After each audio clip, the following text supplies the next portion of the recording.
오늘의 말씀은 출애굽기 12장 13절부터 17절까지의 말씀입니다. 13절부터 17절까지의 말씀을 함께 봉독하시겠습니다. 내가 애굽 땅을 칠 때 그 피가 너희의 거하는 집에 있어서 너희를 위하여 표적이 될지라. 내가 피를 볼 때 너희를 넘어가리니 재앙이 너희에게 내려 멸하지 아니하리라. 너희는 이 날을 기념하여 여호와의 절기를 삼아 영원한 규례로 해대에 지킬지니라. 너희는 7일 동안 무교병을 먹을지니 그 첫날의 누룩을 너희 집에서 제하라. 무릇 첫날부터 7일까지 유교병을 먹는 자는 이스라엘에서 끊쳐지리라. 너에게 첫날에도 성회여 제7일에도 성회가 되리니 이 두 날에는 아무 일도 하지 말고 각인의 식물만 너희가 갖출 것이니라. 너희는 무교절을 지키라. 이날에 내가 너희 군대를 애굽 땅에서 인도하여 내었음이니라. 그러므로 너희가 영원한 규례를 삼아 이 날을 대대로 지킬지니라. 아멘. 말씀에서 잠시 기도합니다. 아버지 하나님, 부족한 종이 말씀을 증거하오니 하나님의 성령의 기름 부음으로 충만케 하사 말씀을 잘 선포하게 하시고 듣는 심령들 위에 은혜가 넘치게 하옵소서. 감사하고 예수 그리스도의 이름으로 기도하옵나이다. 아멘. 저는 오늘 출애굽의 여정과 교훈이라는 주제로 말씀을 전합니다. 출애굽의 여정, 그리고 그 출애굽의 교훈. 출애굽이 무엇이죠? 출발하다, 나오다. 애굽, 이집트. 애굽을 예전엔 우리 한국말로 애굽이라 하는데 우리 지금 현재 이집트, 에집트라고도 하고 이집트라 하죠. 이집트로부터 해방되는, 떠나는 그 사건을 출애굽이라고 합니다. 그 출애굽을 이루는 그 과정, 그 프로세스라고 하죠. 그 여정과 그 출애굽을 주도하시는 그 하나님을 바라보면서 그 하나님의 뜻을 생각하며 교훈을 받는 그러한 시간이 되시기 바랍니다. 하나님께서 이 출애굽의 역사를 이루시기 위하여 모세를 이스라엘 백성의 지도자로 삼어 출애굽의 역사를 행하게 하시고 하나님께서 구원의 섭리를 이루시는 이 출애굽의 여정을 생각하며 교훈을 받는 시간이 되시길 바랍니다. 하나님께서 아브라함을 부르시고 아브라함이 그 부르심에 순종하여 우르를 떠나 가나안 땅에 도착한 후에 바로 가나안 땅에 도착한 아브라함에게 하나님께서 내가 이 땅을 내 자손에게 주리라고 약속하셨습니다. 그게 창세기 12장 7절 말씀입니다. 하나님께서 또한 아브라함에게 이제 창세기 15장으로 넘어가는 그 줄거리에 보면 그렇습니다. 15장에 얘기합니다. 13절부터 14절의 말씀은 너는 정령이 알라. 내 자손이 이방에서 객이 되어 그들을 섬기겠고 그들은 400년 동안 내 자손을 괴롭게 하리니 그 섬기는 나라를 내가 징치할지며 그 후에 내 자손이 큰 재물을 이끌고 나오리라고 예언하셨습니다. 장래의 일을 말씀하시면서 약속하신 것입니다. 그 후 아브라함의 손자되는 야곱의 때 아브라함이 이삭을 낳고 이삭이 야곱을 낳았으니까 야곱이 바로 아브라함의 손자가 됩니다. 그 손자되는 야곱의 때에 하나님께서 이상 중에 야곱에게 나타나셨습니다. 그리고 이렇게 말씀하십니다. 나는 하나님이라. 내 아비의 하나님이니 애굽으로 내려가기를 두려워 말라. 내가 거기서 너로 큰 민족을 이루게 하리라 하는 그 하나님의 말씀을 쫓아 야곱의 가족 70인이 애굽의 총리로 있는 그 요셉이 총리가 된 그 이집트로 이주하게 되었고 그곳에서 하나님의 약속의 때 큰 민족을 이룰 때까지 네 세대 400년 동안이 될 때까지 그곳에서 생활하게 되었습니다.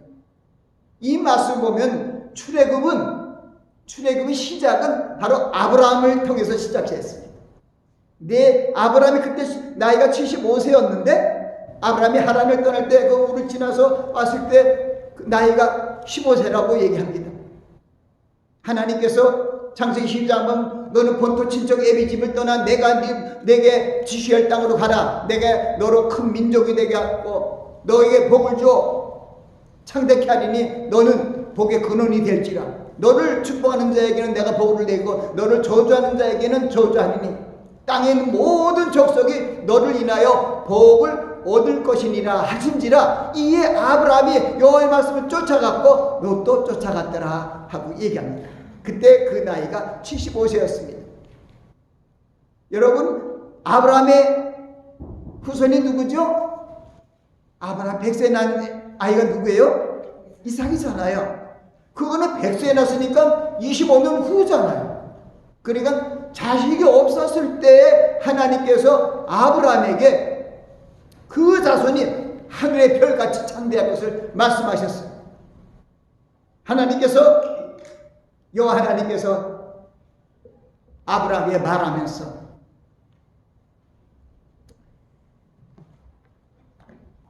내가 내게 이 땅을 가나안 땅을 업을 주려고 아브라함에게 가나안 땅을 주신 거예요. 이 땅을 가나안 땅을 내게 업으로 주려고 너를 갈대아 우르에서 불러낸 여호와로라 이렇게 말씀하여요. 그리고 또 그에게 이르시되 하늘을 그리고 이르시되 그 가라사대가 하늘을 우러러 묵뼈를 셀 수 있나 보라. 내 자손이 이와 같으리라. 얼마나 후의 일인지도 몰라요. 그때가 바로 출애굽의 때예요. 400년 동안 이집트에서 종살이하고 어려움을 당하다가 출애굽할 때가 바로 그때가 많은 사람들이 생겼어요. 장정만 60만 명이었으니까요. 그래서 일반적으로 200만 명이 넘는 국민이라 하겠다고 하는데 여러분들이 쓴 그런 책들을 보면은 300만 명이 넘었다고 얘기하는 사람들이 많아요. 왜냐하면 장정만 60만 명이라는 것은 부인이 또 있을 거 아니에요, 처가? 그럼 60만 명은 120만 명. 거기 자녀가 둘이면은 120만 명, 그러니까 240만 명이 되잖아요. 그러니 어른 세대까지, 그 위에 세대까지 하면은 한 300만 명이 된다는 것이 외려 그게 더 이치가 맞습니다. 근데 가장 중요한 것은 하나님께서 그런 많은 자손들이 일어날 것을 아브라함에게 미리 말씀하신 거예요. 내 자손이 하늘의 별과 같다는 것이죠. 하늘을 우러 이 묵뼈를 셀 수 있나 보라. 내 자손이 이와 같으랴 하시니 또 그에게 이르시되 내 자손이 이와 같으라고 하시니 아브라함이 이를 믿음에 하나님이 그를 하나님의 의로 여기셨더라. 아브라함이 믿음의 조상이 된 게 바로 그런 거예요. 하나님의 말씀을 그냥 믿었어요. 그 뒤에 믿음이 약해서 그 땅에 가난이 오고 하니까 애굽으로 내려갔지만은 그래도 하나님의 말씀이 있을 때는 순종해서 너는 본토 친척 애비 집을 떠나 내가 지시할 땅으로 가라. 어딘지 지시할 땅인지 모르고 당도한 것이 어디냐면 가나안 땅이에요. 그래서 그 땅을 하나님께서 순종하여 다가온 말씀을대로 따라온 아브라함에게 그 땅을 축복해 주신 것뿐만 아니라 그 자손들에게 그 땅을 주신 거예요. 그게 어디예요? 가나안 땅. 근데 그 가나안 땅에 들어가야 되는데 창세기 15장에 보니까 어떻게 되냐면 그게 해질녘에 아브라함이 이 깊은 잠든 중에 캄캄함이 임하며 무서워하더니 하나님이 가라사대 너는 정령이 알라. 내 자손이 이방에서 객이되어 그들을 섬기겠고 그들이 400년 동안 괴롭게 하리니 그 섬기는 나라를 내가 칭취할지며 내 자손은 큰 재물을 이끌고 나오리라. 그리고 그 나오는 너는 조상에게 돌아가 평안히 장사 지낼 것이요 내 자손은 4대 만에 돌아오라 하고 거기 뭐라 했냐면 이는 아모리 족속의 죄악이 관영치 아니하였니라. 만일 그때 그 가나안 땅에 있는 아모리 족속이 죄악이 극악했으면은 400년이 필요 없을 거라 생각해요. 그냥 바로 들어갔을 거예요. 저는 왜 그런 거 생각하냐? 하나님이 긍휼히 많으시고 인자하세요. 예수님께서도 누가복음에 보면은 산에 어떤 사람이 양을 치는데 100마리의 양을 치고 있는데 한 마리의 양을 잃어버렸어요. 100마리의 양을 두고 한 마리의 양을 찾아다닙니다. 그 찾은 후에 그것을 얘기하시는 말씀이 우리에게 영적으로 들리는 말씀입니다. 한 영혼이 회개하면, 죄인 하나가 회개하면은 회개할 것이 없는 의인 99보다 더 기뻐한다는 거예요. 그러니까 우리가 선지자 요나를 통해서 북이스라엘을 하고 원수가 된 아수리아의 수도가 된 니느웨에다가 40일 이후에 이 나라가 멸망된다고 외쳤을 때 희한한 일이 벌어졌잖아요. 이스라엘 백성도 하나님의 말씀을 불순종해가고 결국 멸망되었는데 이스라엘의 원수가 되는 이 아수리아의 수도인 니느웨에서 외쳤는데 왕부터 짐승에 이르기까지 모든 사람들이 그 말을 믿고 따르고 전부 베옷을 입고 하나님을 경외하며 두려워하며 회개하며 돌이켰다는 거예요. 그래서 하나님이 그 백성들을 진노할 것을 돌이켰단 말입니다. 하나님께서 요나라는 선지자를 통해서 40일 후에 다 멸망된다고 했지만 회개하고 돌이키면 날짜가 취소될 수 있어요.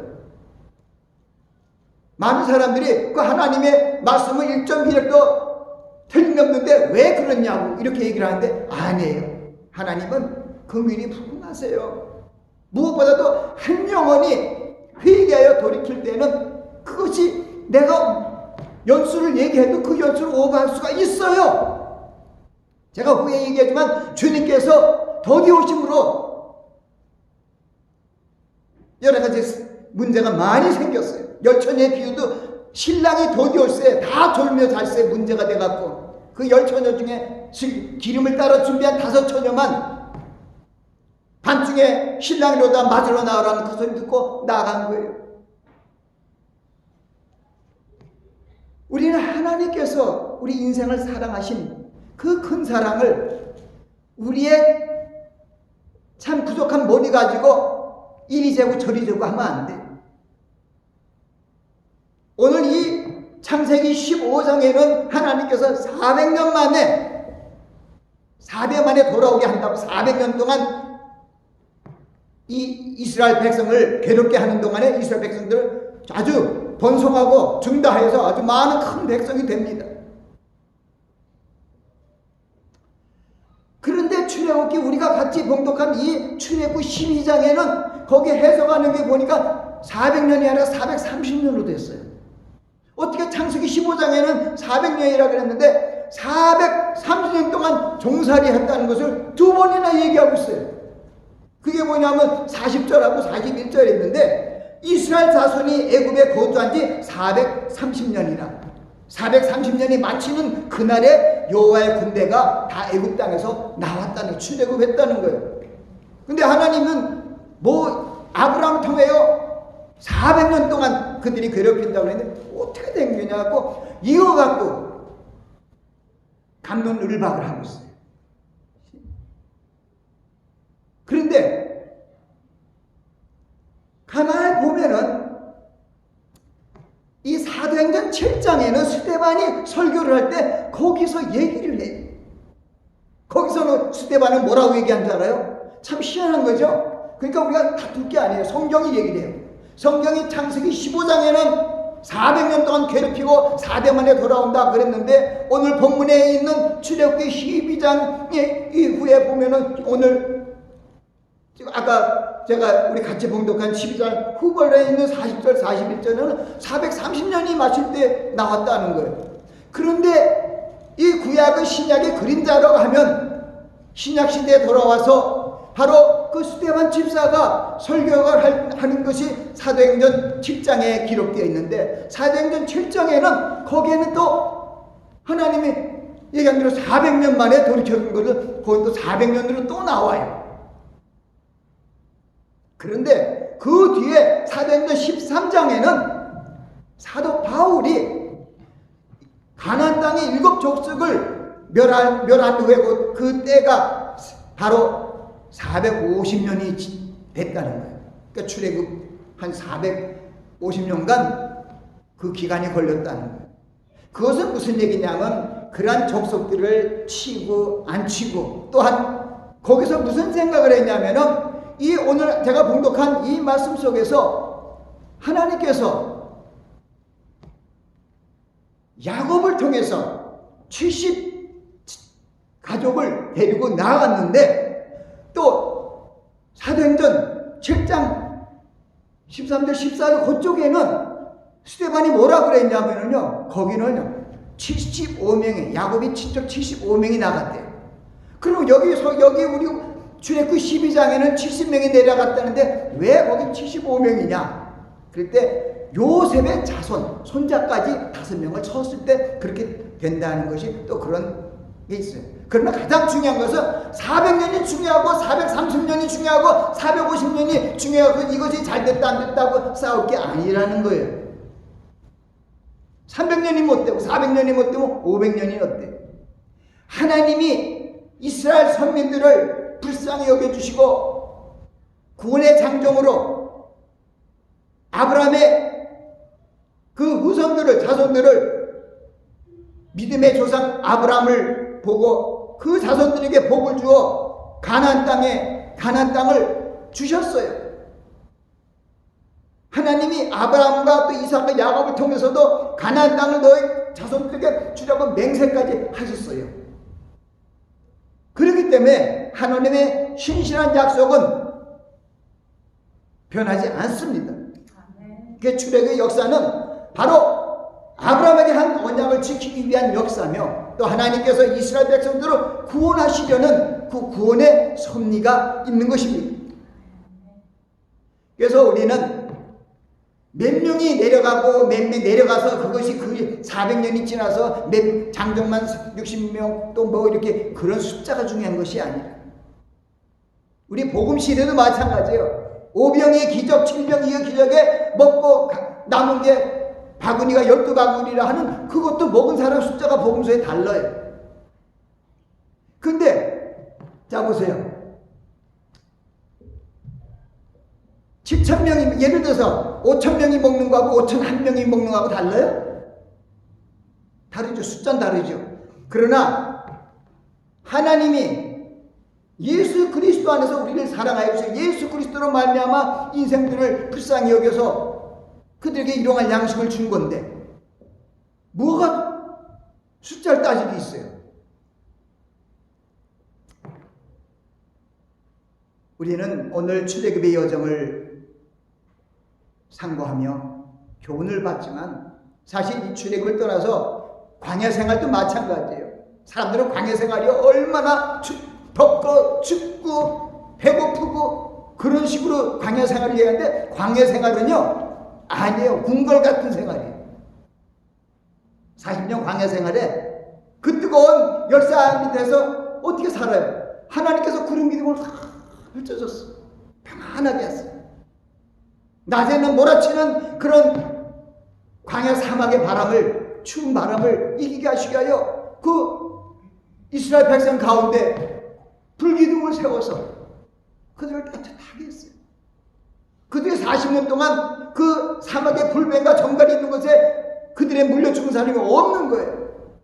옷이 떨어지고 부르튼 사람이 없다는 것은 거기서는요 정말 광야 생활은 정말 어떻게 보면 정말 에덴 동산 같은 생활은 아니래도 얼마나 멋있는 생활인지 몰라요. 사람이 생업을 하지 않았어요. 엿새 동안 힘써 일하고 7째 날 쉬고 이런 일이 없었고 그냥 거기서 사막에서 그냥 40년 동안 살았어요. 하나님이 아무 징계도 안 했어요. 그러나 하나님 불송한 자들은 고라 일당이라든가 하나님을 거역하고 우상을 섬기기를 원하고 가나안 땅으로 들어가는 것보다 애굽으로 돌아가자 그렇지 않으면 광야로 들어가자 그것이 낫다고 말하고 있는 이 패역한 무리들은 죽음을 당할 수밖에 없었죠. 우리가 이 출애굽의 여정을 통해서 분명히 알아야 되는 것은 하나님께서는 약속하면 지키세요. 아멘? 아브라함의 믿음의 조상을 통해서 약속한 약속을 꼭 지켰어요. 그 사람들이 그 요셉의 자손들이 70명이 내려가서 200만 명, 300만 명이 됐는데 그들의 믿음을 보고 하나님이 출애굽시킨 게 아니라는 거예요. 왜? 그들이 그 뒤에 광야 생활을 통해서 잘못함으로 말미암아 가나안 땅을 영탐한 12성탐군의 잘못된 보고와 그들의 그 백성들의 그 심령을 하나님 보시고 그들이 말한 대로 우리 가나안 땅에 들어가면 우리가 죽게 된다. 그쪽에 있는 사람들은 정말 덩치가 거인 같고 우리는 그들 앞에 보면 메뚜기 같아서 가면 죽을 거라는 거예요. 그 땅에 기름지고 포도열매와 감람나무가 많고 풍성한 기름진 땅이지만 우리는 거기 가면 죽게 되니까 안 된다. 차라리 애굽으로 돌아가자. 죽지 말자. 그보다 그것도 안 되면은 광야에서 그냥 죽자. 그래서 하나님께 성경에 보면 그들이 원하는 대로 해준 거예요. 광야에서 죽게. 우리 말 조심해야 돼요. 이양 기도할 때 조심하세요. 하나님 내가 연약하고 부족해도 무조건 나 천국으로 보내주세요. 이러고 기도하세요.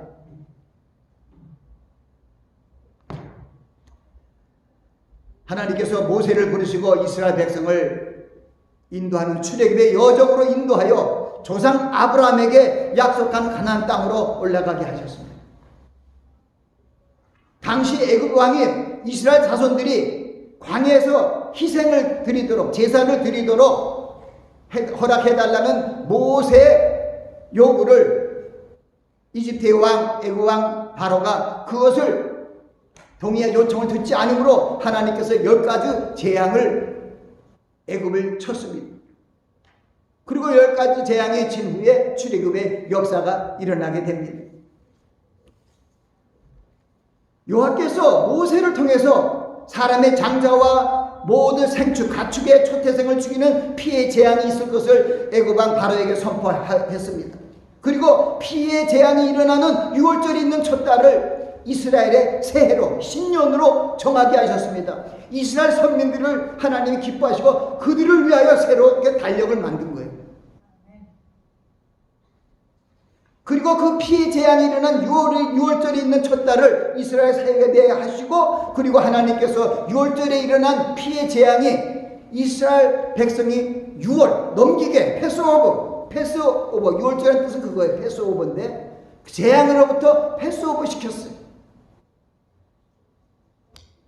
지금 우리 마지막 때 많은 사람들이 주님이 더디 오고 언제 올까 뭐 전천년설 후천년설 전천년설에서 또 환란 전에 또 환란 중에 환란 후에 오신다 뭐 여러 가지 설이 참 많습니다. 그러나 하나님의 뜻은요 우리를 환란에 집어넣지 않아요. 성경은 얼마나 알려주는데 지금 현재 지금 21세기의 신학은 그리고 많은 목사들이 거기서 배워갖고 하는 얘기는 아니에요. 전천설을 믿는 그런 신학교에서 가르친 목사를 할지라도 그 사람들은 이 환란 다 끝난다면 온다는 거예요. 환란 중앙에 온다든가 가운데 천삼년반 지날 때 주님이 오실 거다 또는 7년 환란이 끝난다면 온다고. 성경은요 전혀 거기에 대해서 동의를 안 하고 있어요. 40년 광야도 그거예요. 주님께서 하나님께서 보여주셨어요. 하나님이 택한 선민은 하나도 못 건드려요. 불뱀이 못 건드려요. 정갈이 못 건드려요. 광야의 뜨거운 열사가 못 건드려요. 밤에 차가운 사막의 냉기가 못 건드려요. 그래서 그 이스라엘 백성들이 믿음이 나빠갖고 여호수아와 갈렙밖에 못 들어갔어요. 나머지들은 다 신통방통치 못한 정말 폐산병과 같은 그런 군대들인데도 하나님께서 그들을 보호하기 때문에 한 명도 광야 사막에서 죽질 않았어요. 말씀을 불순종한 사람들은 죽음을 당할 수밖에 없었지만은 그 외 사람들은 다 살았어요. 왜? 하나님의 선민이었기 때문에 불법이 못 건드리는 거예요. 정갈도 못 무는 거예요. 지글지글 끓는 태양도 못 건드리는 거예요. 밤에 추운 추위도 못 건드리는 거예요. 그러면 하물며 예수 그리스도 안에서 우리가 예수 그리스도 믿어 하나님의 자녀된 우리들은 누가 건드려요? 근데 다 건드리고 7년 안에 무지하게 고난받고 나간 다음에 구원받는다는 이런 식으로 자꾸만 얘기를 하니까 이게 문제라는 거예요. 다니엘서 12장에는요 창세 이해로 없는 그런 그 이스라엘 민족에게 일어날 환난에 대해서 얘기합니다.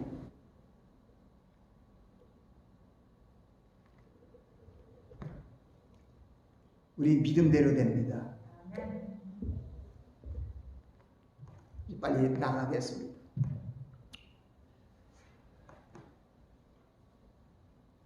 옛 언약, 구약이죠. 구약 시대의 출애굽의 역사는 신약 시대의 새 언약의 역사를 이루는 이정표가 됩니다. 그리고 구속사에 우리 인생을 구원하는 그런 하나님의 구속 계획의 예표가 되는 것입니다.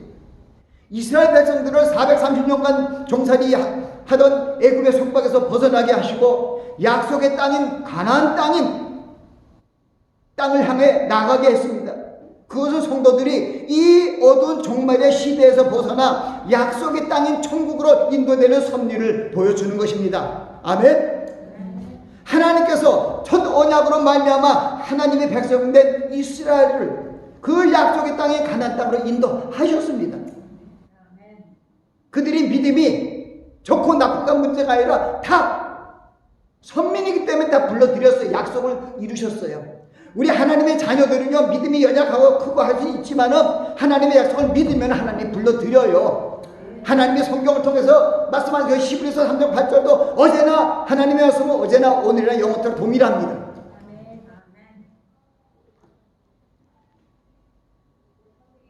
하나님께서 첫 언약으로 말미암아 하나님의 백성된 이스라엘을 그 약속의 땅인 가나안으로 인도하셨습니다. 이제 새 언약으로 말미암아 하나님의 백성이 된 그리스도인들을 새 언약의 땅인 천국으로 인도하여 주실 것입니다. 어둠 속에 빛이 있으라는 그 하나님께서 생명의 빛 참빛인 예수 그리스도를 이 땅에 보내주시고 새 언약을 선포하여 그리스도의 복음으로 믿고 영접하여 하나님의 아들이 된 성도들을 새 언약의 땅인 천국으로 이끌어 주실 것입니다. 하나님께서 이스라엘 자손들의 출애굽을 위하여 그들이 거주하는 고센 땅에 재앙이 없게 하셨습니다. 거기에 제가 출애굽기 8장 22절과 9장 26절을 본 것은 그 땅에는 우박이 없었어요. 그 땅에는 메뚜기의 재앙이 없었어요. 10가지 대재앙이 일어나는데 하나님의 선민들은 거기 없었단 말이에요. 근데 왜 지금은 다들 그런 신학으로 얘기하는지 모르겠어요. 다 우리 환난을 들어가서 환난을 잘 인내하고 연단되어서 그래갖고 믿음에 대해서 지나가고 그래 구원받는다 그래요. 안 돼요. 힘으로도 되지 않고 능으로도 되지 않고 오직 나의 힘으로 된다는 것은 오직 하나님의 능력의 손으로 우리를 구원하시는 은혜가 있어야 우리는 구원받는 거죠. 이 마귀들이 마지막 종말의 때 잘못 믿게 하려고 잘못된 미혹된 진리가 아닌 비진리를 선포하여 많은 사람들을 생명의 길이 아니라 저주의 길로 인도하고 있는 것을 우리는 걱정하고 우려하며 기도해야 됩니다. 하나님께서 이스라엘 자손들의 출애굽을 위하여 그들이 거주하는 고센 땅에 재앙이 없게 하셨다고 제가 말씀드렸죠. 메뚜기 재앙이 없어지고 그 하늘에서 내리는 우박의 재앙이 없었어요. 그 땅에. 하나님은 선민들에게 재앙을 안 내려요. 40년 광야도 그 사람들이 불순종해갖고 일주일이면 2주일이면 들어갈 수 있는 가나안 땅에 들어가지 못하고 저주를 받아서 40년 동안 그 땅에 자기들의 말대로 우리는 그냥 이 땅에서 죽겠다 해서 40년 그냥 거기서 있게 했지만 그 40년 동안도 눈동자처럼 지켜주셨어요. 왜 하나님의 놀라우신 그 구원의 사랑을 모르고 함부로 우리는 말을 할까요?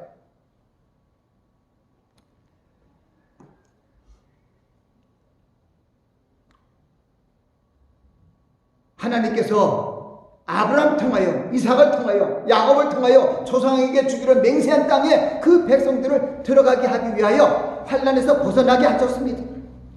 우리도 하나님께서 새 언약의 백성에게 주시기로 약속한 천국에 들어가기 위하여 큰 환난에서 벗어나게 하실 것입니다.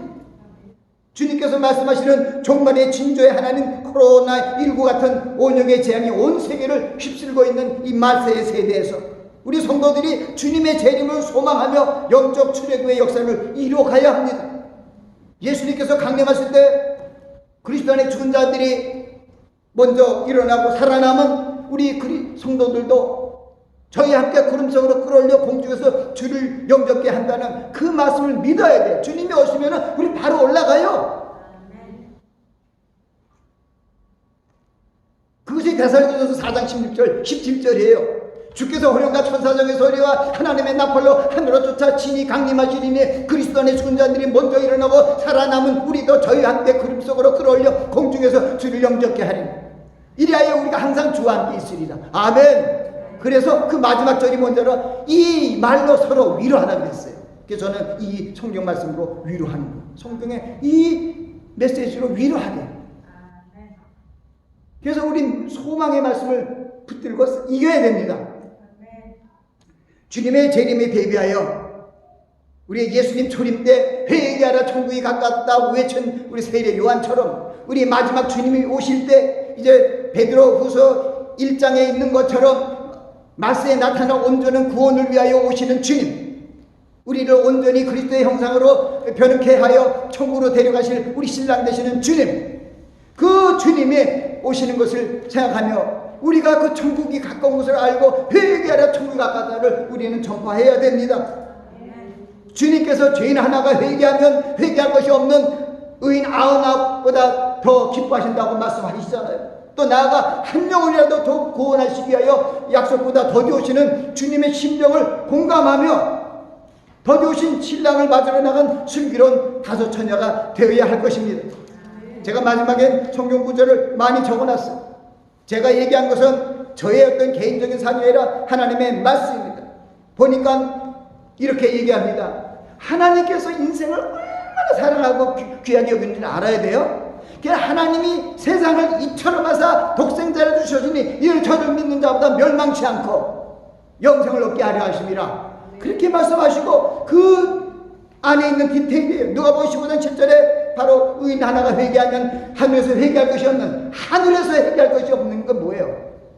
얼마나 천국까지 들어갈 수 있는 멋있는 사람들이겠죠. 죄인 하나가 회개하면 하늘에서는 회개할 것 없는 의인 99으로 인하여 기뻐하는 것보다 더하다. 하나님이 이렇게 한 영혼을 귀히 여겨요. 그래서 베드로후서 3장 9절에 보면 주의 약속은 어떤 이에 더디다고 생각하는 것 같이 더딘 것이 아니라 주님이 더디 오는 것은 오히려 너희를 대하여 오래 참으사 아무도 멸망치 않고 회개하게 이르기를 원하는, 이 세상에 그냥 다 죽어나가니까 좀 더 늦게 오시는 걸 왜 그거 잘못됐다고 그래요? 그 예수님이 더디옴으로 말미암아 지금 난리가 났어요. 그러나 하박국서 2장 3절에 이렇게 얘기합니다. 이 묵시는 정한 때가 있나니, 때가 딱 맞아요. 때가 있어요. 그 종말이 속히 이르겠고 결코 거짓되지 아니하나니 비록 더딜지라도 기다리라. 그리고 지체 않고 응하리라. 이 말씀이 하박국서 2장 3절에 있는 말씀이 그대로 임한 것을 예수님께서 말씀한 것이 바로 마태복음 25장 열처녀의 비유예요. 열처녀가 신랑 예수를 만나려고, 예수를 빼고요, 신랑을 만나려고 열처녀가 다 준비가 됐어요.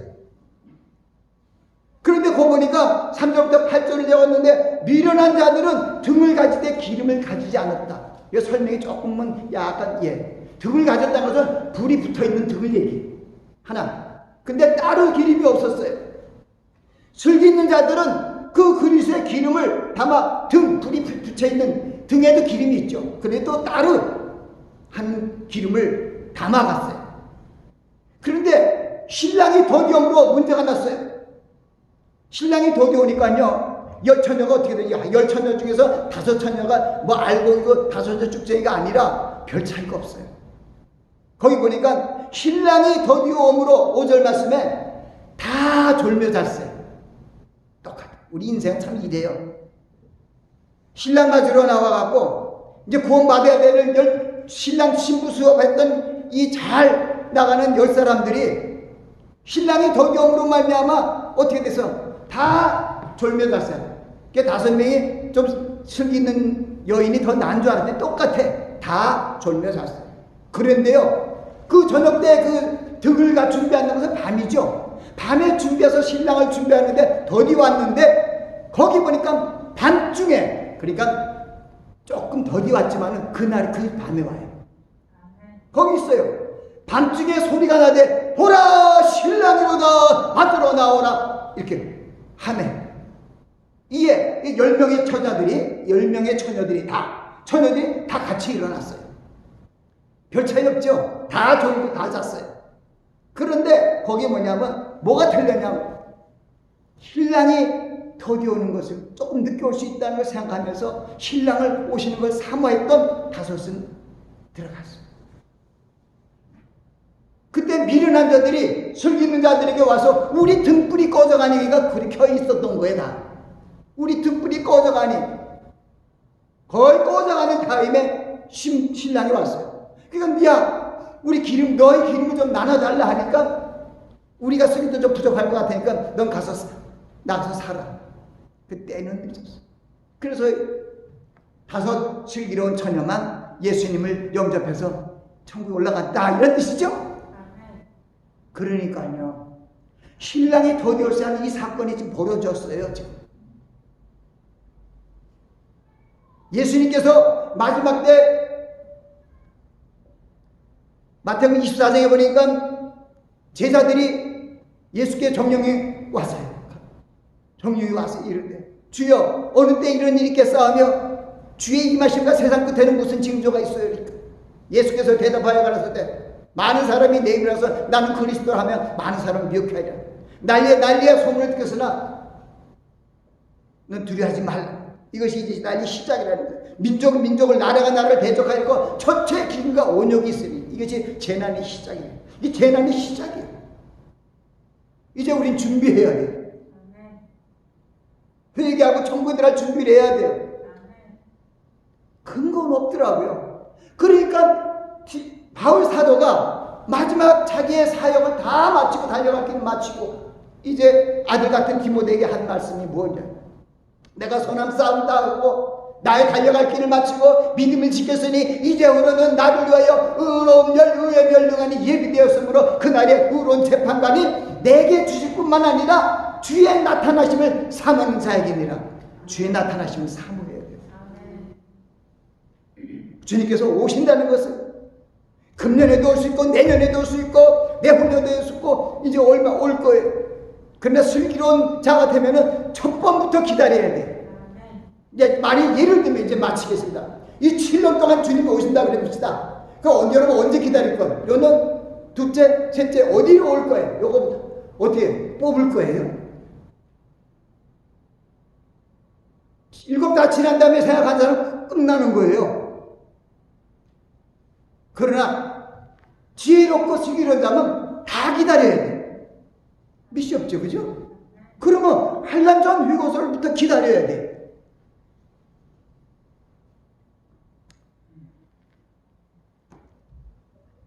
하나님께서는 이 출애굽의 여정과 교훈을 통해서 하나님께서 약속하신 백성들을 환란에 불러들이지 아니하고 다 패스오브 시킵니다.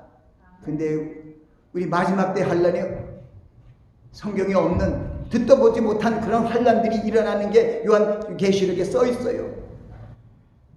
물이 3분의 1이 사르고 바다가 사르고 생명체가 3분의 1이 다 죽고 하는 거기에 어떻게 일어나요? 살아나요?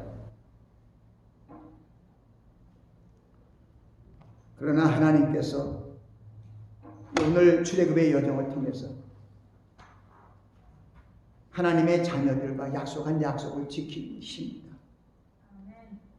보좌 위에서 오른편에서 주님이 중보로 기도하고 계십니다. 또 하나님께서 이 어려운 시대에 미혹되지 말도록 성령을 우리 안에 보여주셔서 성령이 우리 안에 계십니다. 우리 삼일째 하나님의 역사로 우리 영과 혼과 육이 온전히 보존되어 주님 오실 때 들림받도록 하는 삼일째 하나님의 역사인 것입니다. 우리는 오늘 말씀을 교훈으로 받고 매일매일 주님이 오신가 사모하며 하루하루를 신실하게 살아가는 여러분들이 되시길 예수 그리스도의 이름으로 축원합니다. 기도하겠습니다. 아버지 하나님, 하나님께서 이 말씀을 통하여 얘기하셨습니다. 이 구약은 신약의 그림자입니다. 구약에 있는 이 출애굽의 역사는 신약에 있는 우리 영적 출애굽의 그러한 이정표가 되고 예표가 되는 줄 압니다. 하나님께서 아브라함 통해서 또 이삭과 야곱을 통해 맹세한 약속을 지키셨습니다. 저들이 믿음이 신앙이 신통치 않았지만 그들을 끌고 가나안 땅에 데려갔습니다. 우리 신약의 시대에 사는 우리들도 우리 믿음이 연약하고 여러 가지 어려움 속에서 식어지기도 하지만 우리가 예수 그리스도를 믿는 믿음으로 주님 앞에 나아가고 하나님의 말씀을 가까이 하고 기도하면 하나님께서 우리를 새 언약의 백성으로 천국으로 인도해 줄 줄 믿습니다. 우리가 우리의 힘으로 되는 것이 아니라 능으로 되시는 것이 아니라 오직 하나님의 능력으로 하나님의 은혜로 구원받는 것을 생각하고 하나님께 감사하며 찬송하며 겸손한 자세로 주님의 오심을 사모하는 우리가 되게 하옵소서. 감사하고 예수님 이름으로 기도합니다. 아멘.